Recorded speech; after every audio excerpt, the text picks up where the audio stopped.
Friends, how are you? I hope you are good. Welcome to expert opinion. तो आज की video में हम डिस्कस करेंगे कुछ महत्वपूर्ण क्वेश्चन जो आपको हेल्प करेंगे आने वाली परीक्षाओं में। तो ये जो सीरीज़ है सीडीपी प्रैक्टिस की सीरीज जो मैंने आपके लिए चलाई है बहुत महत्वपूर्ण है और 11 नंबर वीडियो है। इससे पहले 10 वीडियोज हम डिस्कस कर चुके हैं। अगर आपने नहीं देखी तो चैनल पर जाकर देख सकते हैं, प्लेलिस्ट बनी हुई है सीडीपी 2021। तो आज की इस सीरीज़ में हम बढ़ेंगे आगे की तरफ और महत्वपूर्ण क्वेश्चन को हम देखेंगे। तो वीडियो अगर पसंद आए, अच्छा लगे तो लाइक शेयर आप लोग करेंगे ही, और अभी 1 मिनट का टाइम निकाल के शेयर तो कर ही दीजिए, जिससे ज़्यादा से ज़्यादा संख्या में फ्रेंड्स हमसे जुड़ सकें। तो क्वेश्चन है फर्स्ट आपकी स्क्रीन पर, बाल विकास का वैज्ञानिक विवरण सर्वप्रथम किसने प्रस्तुत किया? इसका करेक्ट आंसर बताएंगे क्या होगा। बाल विकास का वैज्ञानिक विवरण सबसे पहले किसने प्रस्तुत किया? तो इसका करेक्ट आंसर होगा ऑप्शन डी, पेस्टोलॉजी। पेस्टोलॉजी ने सबसे पहले बाल विकास का वैज्ञानिक विवरण प्रस्तुत किया। तो गाइज आपको ध्यान रखना है, आधुनिक मनोविज्ञानी बाल मनोविज्ञान के स्थान पर बाल विकास शब्द का प्रयोग करते हैं। किसका प्रयोग करते हैं? बाल विकास शब्द का, बाल मनोविज्ञान की जगह पर।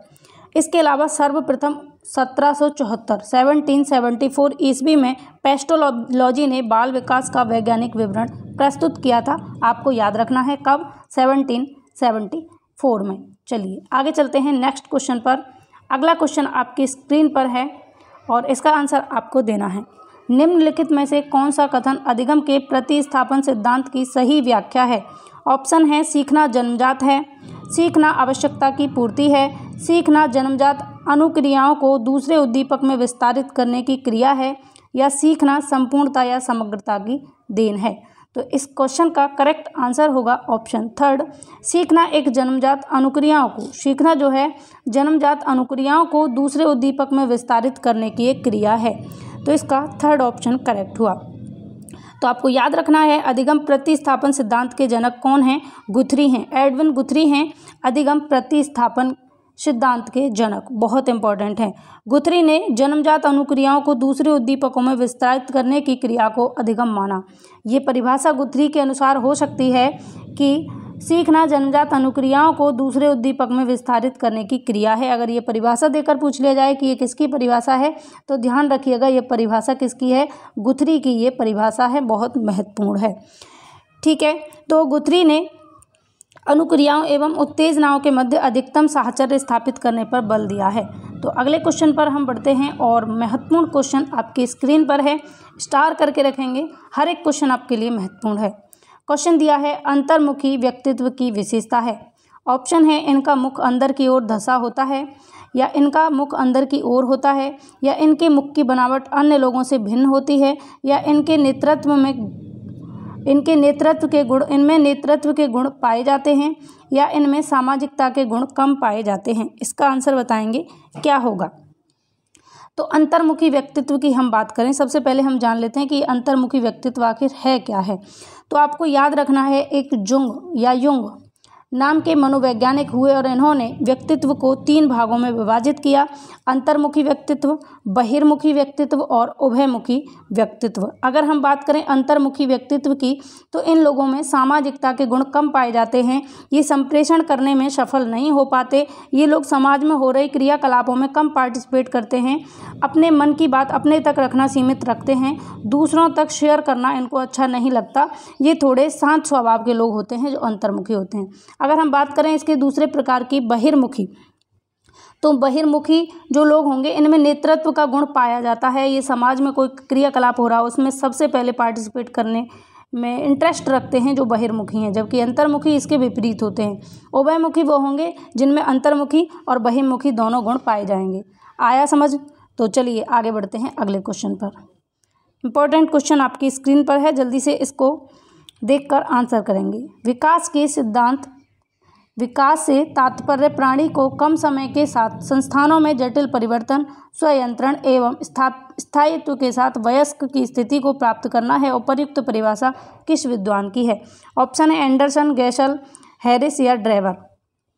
विकास का क्या तात्पर्य बताया है कि कोई भी प्राणी को कम समय के साथ संस्थानों में जटिल परिवर्तन, स्वयंत्रण यानी खुद पर नियंत्रण एवं स्थायित्व के साथ में यानी स्थिरता के साथ वयस्क की स्थिति को प्राप्त करना है। ये परिभाषा दी है हैरिस ने। ऑप्शन थर्ड इस क्वेश्चन का करेक्ट है हैरिस के अनुसार।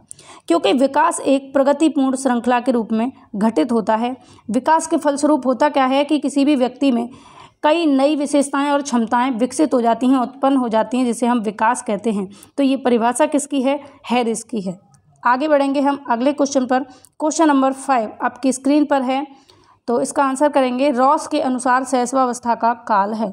ऑप्शन है 1 से 3 वर्ष, 1 से 5 वर्ष, 0 से 3 वर्ष या 0 से 5 वर्ष। इस क्वेश्चन का करेक्ट आंसर क्या होगा? रॉस के अनुसार शैशवावस्था का काल पूछा है, तो इसका करेक्ट आंसर होगा ऑप्शन फर्स्ट 1 से 3 वर्ष। रॉस के अनुसार शैशवावस्था का जीवन काल माना है 1 से 3 वर्ष। किसने माना है? रॉस ने माना है। अगर हम बात करें रॉस के अनुसार अन्य अवस्थाओं की, तो 1 से 3 वर्ष इन्होंने शैशवावस्था को माना है। इसके अलावा प्रारंभिक बाल्यावस्था को 3 से 6 वर्ष माना है, उत्तर बाल्यावस्था को 6 से 12 वर्ष माना है और किशोरावस्था को 12 से 18 वर्ष माना है। तो रॉस का ये अवस्थाओं का विभाजन आपको याद रखना है। चलिए आगे बढ़ते हैं अगले क्वेश्चन पर।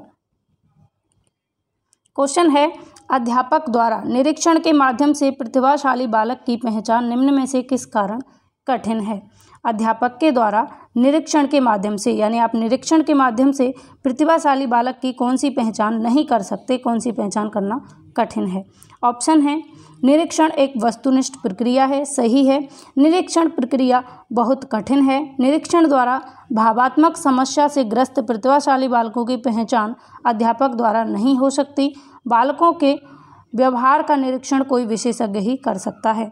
तो हम बात करें कि कौन से व्यवहार की पहचान करना, प्रतिभाशाली बच्चों के कौन से व्यवहार की पहचान कर पाना कठिन है, तो इसके लिए करेक्ट आंसर होगा ऑप्शन थर्ड। निरीक्षण के द्वारा हम भावात्मक समस्या से, कोई बच्चा ग्रसित है, उसे कोई भावात्मक प्रॉब्लम है, तो उस चीज़ की पहचान करना कठिन हो जाता है एक शिक्षक के लिए। किसके द्वारा? निरीक्षण के माध्यम से। ठीक है, आगे चलते हैं अगले क्वेश्चन पर। और नेक्स्ट क्वेश्चन आपकी स्क्रीन पर है, बहुत महत्वपूर्ण क्वेश्चन है, क्वेश्चन नंबर 7। सेल्डन ने व्यक्तित्व को कितने भागों में वर्गीकृत किया है? वर्गीकरण की बात हो रही है किसकी? सेल्डन की। किसके वर्गीकरण की? व्यक्तित्व के वर्गीकरण की। हम बात करें व्यक्तित्व के वर्गीकरण को सेल्डन ने कितने पार्ट्स में डिवाइड किया, तो ऑप्शन फर्स्ट करेक्ट है, 3 पार्ट्स में, 3 भागों में वर्गीकृत किया है, 3 भागों में विभाजित किया है। तो सेल्डन ने किसके आधार पर व्यक्तित्व का विभाजन किया, ये कई बार पूछ लिया जाता है, तो याद रखिएगा शरीर रचना के आधार पर। किसके आधार पर? सेल्डन ने शरीर रचना के आधार पर व्यक्तित्व का विभाजन किया। कितने पार्ट्स में किया? 3 पार्ट्स में किया। कौन कौन से? भेद या गोल, आयताकार और लंबे। ठीक, 3 पार्ट्स थे, भेद, गोल, आयताकार और लंबे। ठीक, इन्हें क्रमशः आप क्या कह सकते हैं? एंडोमॉर्फिक, मीसोमॉर्फिक और एक्टोमॉर्फिक। ये क्वेश्चन बहुत इंपॉर्टेंट है, पूछा जाता है इंग्लिश में, याद रखिएगा। एंडोमॉर्फिक, मीसोमॉर्फिक और एक्टोमॉर्फिक, ये एचटेट में भी पूछा गया क्वेश्चन था 2020 में। चलिए आगे बढ़ते हैं हम क्वेश्चन नंबर 8 पर। आपकी स्क्रीन पर क्वेश्चन आ रहा है 8 नंबर, और इसका आंसर करेंगे बहुत ध्यान से। क्वेश्चन है, स्याही धब्बा परीक्षण में कितने कार्ड बिल्कुल काले रंग के होते हैं? किस रंग के? काले रंग के। ऑप्शंस आपके सामने हैं और इसका करेक्ट आंसर होगा ऑप्शन फर्स्ट 5। शाही धब्बा परीक्षण में काले रंग के कार्ड कितने होते हैं? 5 कार्ड ऐसे होते हैं जिनका कलर बिल्कुल पूरी तरह से काला होता है। हम बात करें शाही धब्बा परीक्षण की, तो ये किसने दिया था? ये दिया था हरमन रोरसा ने। किसने दिया था? हरमन रोरसा ने दिया था, इसलिए इस परीक्षण को हम रोरसा स्याही धब्बा परीक्षण के नाम से भी जानते हैं, या केवल हम इसे स्याही धब्बा परीक्षण या रोरसा धब्बा परीक्षण भी कह सकते हैं। हरमन रोरसा स्थायी धब्बा परीक्षण में या शाही धब्बा परीक्षण में कुल कार्ड कितने होते हैं? अगर आपसे ये पूछ लिया जाए तो आपको ये भी याद रखना है कि टोटल कार्ड कितने होते हैं। तो टोटल कार्डों की संख्या होती है 10। टोटल कार्ड कितने होते हैं? 10 होते हैं, जिनमें से 5 पूरी तरीके से काले होते हैं और 2 जो होते हैं वो लाल होते हैं। इसके अलावा 3 अलग अलग रंगों के होते हैं। ठीक, 5 पूरी तरीके से काले होते हैं। अगर पूछ लिया जाए कि पूरी तरीके से काले और लाल कैसे होते हैं, तो पूरी तरीके से काले और लाल, यानी काले भी हो सकते हैं, लाल भी हो सकते हैं, ऐसे 2 कार्ड होंगे और 3 ऐसे होंगे जो अनेक कलर के हो सकते हैं। ठीक है, 5 पूरी तरीके से काले, 2 काले और लाल और 3 अनेकों कलर के हो सकते हैं। तो अलग अलग तरीके के क्वेश्चंस जैसे आपसे बन जाएं तो आप उनका आंसर कर पाएँ, इस तरीके से आपको याद रखना है। आगे चलते हैं अगले क्वेश्चन पर। तो अगला क्वेश्चन आपकी स्क्रीन पर है, क्वेश्चन नंबर 9। सीखने का आदर्श काल किस अवस्था को कहा जाता है? ये क्वेश्चन कल भी मैंने आपको बताया था, सीखने का आदर्श काल। तो सीखने के आदर्श काल की अगर हम बात करें तो शैशवावस्था को सीखने का आदर्श काल कहा है। अब कमेंट करके ये बताइए कि सीखने का आदर्श काल शैशवावस्था को किसने कहा है? ये क्वेश्चन कल मैंने आपको बताया था, इसका आंसर कीजिए फटाफट से। सीखने का आदर्श काल शैशवावस्था को किस मनोवैज्ञानिक ने कहा है? आंसर करेंगे तो वैलेंटाइन ने। किसने? वैलेंटाइन ने। कौन कौन लोग आंसर कर पाए हैं? वैलेंटाइन। किसकी बात करेंगे हम? वैलेंटाइन की। वैलेंटाइन ने शैशवावस्था को सीखने का आदर्श काल कहा है, ये आपको याद रखना है। फ्राइड के अकॉर्डिंग मनुष्य जो भी है, मनुष्य को जो कुछ बनना होता है वह शुरू के 4-5 वर्षों में बन जाता है। ये बात किसने कही? फ्राइड ने। तो फ्राइड के अनुसार आपको याद रखना है कि बालक को, मनुष्य को जो भी कुछ बनना होता है वो शुरू के 4-5 सालों में बन जाता है। यानी शैशवावस्था आपकी नींव है, पूरे जीवन की नींव है। अगर शैशवावस्था में आपको सही वातावरण मिल जाता है तो आप आगे आने वाले भावी जीवन के लिए बेहतर तरीके से तैयार हो सकते हैं। इंपॉर्टेंट क्वेश्चन है, स्टार करके रखिए। अगला क्वेश्चन आपकी स्क्रीन पर। आज पर्दे के अलावा थोड़ा सा चेंज किया है। अब ये बताइए इसमें मज़ा आया देखने में या नहीं? क्वेश्चन को करने में इंटरेस्ट आ रहा है या नहीं? क्वेश्चन है, निम्न में से कौन सा मानसिक क्रिया का पहलू है? मानसिक क्रिया का पहलू। ऑप्शन है बुद्धि, भाषा, संवेदना, उपयुक्त सभी। तो इसका करेक्ट आंसर होगा ऑप्शन डी। सारे ही मानसिक क्रिया के पहलू हैं, बुद्धि भी, भाषा भी, संवेदना भी। तो ऑप्शन डी हमारा करेक्ट है। जैसे बालक का लगभग संपूर्ण मानसिक विकास 6 वर्ष की आयु तक हो चुका होता है।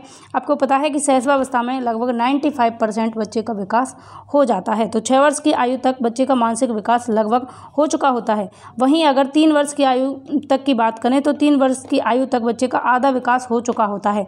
इस प्रकार मानसिक विकास के 3 महत्वपूर्ण पहलू हैं। कौन कौन से? बुद्धि, भाषा और संवेदना। ये तीनों मानसिक पहलू माने गए हैं मुख्यतः। आगे चलते हैं अगले क्वेश्चन पर। क्वेश्चन नंबर 11 आपकी स्क्रीन पर है, इसका आंसर करिए ध्यान से। सिगमंड फ्राइड ने जन्म प्रवृत्तियों में निम्न में से किसे वर्णित नहीं किया? सिगमंड फ्राइड ने प्रवृत्ति दी अपने सिद्धांत में, उसमें किसको ऐड नहीं किया है आपको ये बताना है। ऑप्शन यौन वृत्ति, आत्मरक्षा, युयुत्सा या प्रेम। अगर हम बात करें फ्राइड के अकॉर्डिंग तो फ्राइड ने यौन वृत्तियों की बात की है, लैंगिक विकास का सिद्धांत दिया, आत्मरक्षा की बात की है, आत्मरक्षा युक्तियों की बात की है, युयुत्सा की भी बात की है, लेकिन प्रेम की बात नहीं की। किसने? सिगमंड फ्राइड ने। सिगमंड फ्राइड ने जन्म प्रवृत्तियों में प्रेम की बात नहीं की। ऑप्शन डी करेक्ट है। फ्राइड ने 4 जन्म प्रवृत्तियों का उल्लेख किया। कौन कौन सी 4 जन्म प्रवृत्तियां हैं ये आपको ध्यान रखना है। एक है यौन वृत्ति, दूसरी है आत्मरक्षा, तीसरी है युयुत्सा और चौथी है घृणा। चौथी कौन सी है? घृणा। जबकि प्रेम के बारे में सिगमंड फ्राइड ने कोई बात नहीं की, आपको याद रखना है। आगे चलते हैं अगले क्वेश्चन पर। नेक्स्ट क्वेश्चन आपकी स्क्रीन पर है, आंसर करेंगे इस क्वेश्चन का। बड़े आदमी का बच्चे की तरह रोना, पत्नी का मायके लौट जाना कहा जाएगा।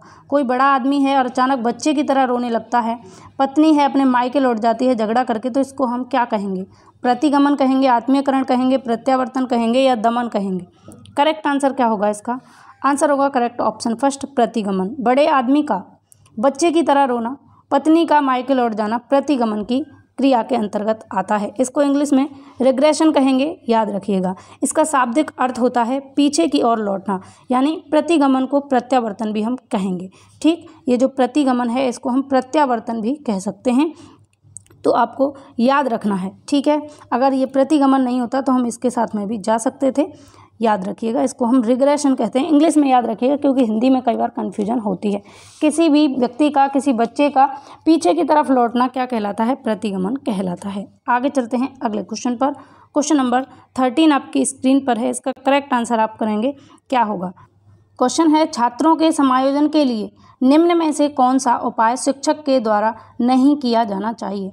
ऐसा कौन सा उपाय है जो शिक्षक के द्वारा, अध्यापक के द्वारा अपने विद्यार्थी के लिए नहीं किया जाना चाहिए उनके समायोजन के लिए? ऑप्शन है छात्र की व्यक्तिगत समस्याओं को जानने का प्रयत्न, ये तो सही है।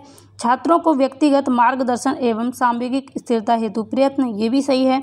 छात्रों को अनुकूल वातावरण जन्य सुविधाएं उपलब्ध कराना, ये भी बात सही है। लेकिन छात्रों के अनुचित कार्य के लिए उन्हें दंड देना ये गलत है। और यही पूछा है कि कौन सा कार्य नहीं किया जाना चाहिए, तो ये सारे गलत हो जाएंगे और ऑप्शन डी हमारा करेक्ट हो जाएगा। कोई भी छात्र उसको अनुचित कार्य करने के लिए दंडित करने में उसके अंदर कुंठा जैसी यानी फ्रस्ट्रेट होगा बच्चा, भगनासा, कुंठा या अवसाद का जन्म हो सकता है। इसलिए आप किसी भी बच्चे को उसके अनुचित कार्य, गलत कार्य के लिए पहले उसे समझाएंगे बहुत अच्छे तरीके से, या अलग अलग तरीके अपनाएंगे उसको सुधारने के लिए, समायोजन करने के लिए। लेकिन दंडित करने से बच्चा फ्रस्ट्रेट होगा या अवसाद जैसी समस्याएं उसके अंदर जन्म ले सकती हैं। तो इसलिए ऑप्शन फर्स्ट यहाँ गलत हो जाएगा और आपसे गलत ही पूछा है।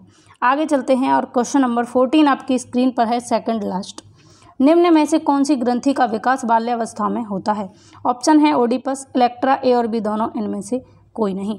हम बात कर रहे हैं यहाँ बाल्यावस्था में कौन सी ग्रंथि का विकास होता है, तो ओडिपस और इलेक्ट्रा दोनों ही ग्रंथियों का विकास बाल्यावस्था में होता है, जिनके बारे में कल भी मैंने आपसे चर्चा की थी। अब आप कमेंट करके बताइए कि ओडिपस ग्रंथि किसके अंदर पाई जाती है, मेल या फीमेल? इलेक्ट्रा ग्रंथि किसके अंदर पाई जाती है, मेल या फीमेल? दोनों क्वेश्चन का आंसर कमेंट में बताइए। मैं आपके कमेंट्स देख रही हूँ, कमेंट कीजिए, फिर मैं बताती हूँ इसका आंसर आपको। तो देखिए, बाल्यावस्था में बालकों यानी लड़कों में ओडिपस तथा बालिकाओं में यानी लड़कियों में इलेक्ट्रा ग्रंथि विकसित होती है। इसके परिणाम स्वरूप क्या होता है, क्या हो जाता है इन ग्रंथियों के होने से, तो इसमें बालक माता के प्रति यानी लड़का माता के प्रति आकर्षित होगा और बालिकाएं, लड़कियां अपने पिता से प्रेम का भाव रखने लगती हैं। तो इलेक्ट्रा और ओडिपस बहुत इंपॉर्टेंट ग्रंथियां हैं, आपको याद रखना है, इनको ध्यान में रखना है। क्वेश्चन नंबर 15 और इस वीडियो का लास्ट क्वेश्चन है। 15 क्वेश्चन हम इस वीडियो में डिस्कस करने वाले थे। क्वेश्चन है, शारीरिक विकास सिर से पैर की दिशा में होता है, यह तथ्य विकास के कौन से सिद्धांत के अंतर्गत स्पष्ट किया गया है? तो इसका करेक्ट आंसर करेंगे क्या होगा, इस क्वेश्चन का करेक्ट आंसर बताएंगे क्या होगा। करेक्ट आंसर होगा ऑप्शन सेकंड, मस्तकेदोमुखी का सिद्धांत। ठीक है, मस्तकेदोमुखी का सिद्धांत। इस सिद्धांत के अनुसार क्या होता है, इसके अकॉर्डिंग शारीरिक विकास सिर से पैर की ओर होता है। पहले विकास सिर के क्षेत्रों में होगा और फिर क्या होगा, धड़ के अलग अलग क्षेत्रों में होगा तथा आंत पैरों जैसे क्षेत्रों में बाद में होगा। ठीक, आपको याद रखना है, पहले बच्चे का सिर का विकास होगा, फिर उसके धड़ पैर वगैरह हाथ वाथ सारी चीज़ों का विकास होगा, यानी सिर से पैर की तरफ जाएगा, लास्ट में सबसे लास्ट में पैरों का विकास होगा। तो इस सिद्धांत को हम कहते हैं मस्तकेदोमुखी विकास का सिद्धांत। तो फ्रेंड्स, ये थे 15 क्वेश्चन। अब हमें ये बता दीजिए कि आउट ऑफ 15 आपका स्कोर कितना रहा, 15 में से कितने सही हुए आपके, ये हमें कमेंट करके बताइए। इसके अलावा आपको ये वीडियो कैसी लगी, पसंद आया, तरीका कैसा लगा, और जो डिस्कशन किया उससे रिलेटेड किसी भी तरीके की कोई भी कन्फ्यूजन अगर आपकी हो, कोई भी क्वेश्चन, कोई भी क्वेरी हो, तो कमेंट करके बताइए। और इसके अलावा आप हमारे टेलीग्राम चैनल को ज्वाइन कर लीजिए। मिशन सरकारी मास्टर के नाम से ग्रुप बना हुआ है, मिशन सरकारी मास्टर, तो सर्च करेंगे तो यहाँ पर आपके लिए डेली टेस्ट कराया जाता है, तो इसको ज़रूर ज्वाइन करें, बिल्कुल फ्री में इसका लाभ उठाएँ।